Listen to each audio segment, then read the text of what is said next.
lugaw with kamuti mga unta. Asin lang ako ibutang para way bidli. Mga unta. Ayan. So yummy yummy. Pwede man put sugar. Pero mga bata sugar good ilang. Lami man ang asin good. Wala sa bidli.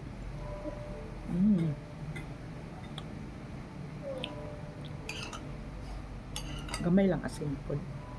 Lami po na siya butangan ng tanglad. Try ninyo, lami. Healthy pa siya, kaya na mga benefits ng tanglad, diba? Lugaw with kamote.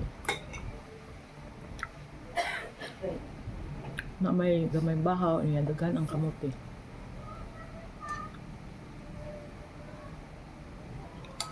So, akong gimix, niya always okay.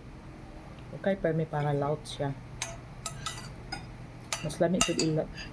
Kung saan ilugaw ang malagkit. Wala man tayo stock. So, kanilang bahaw. Ang kamote, gigagmay.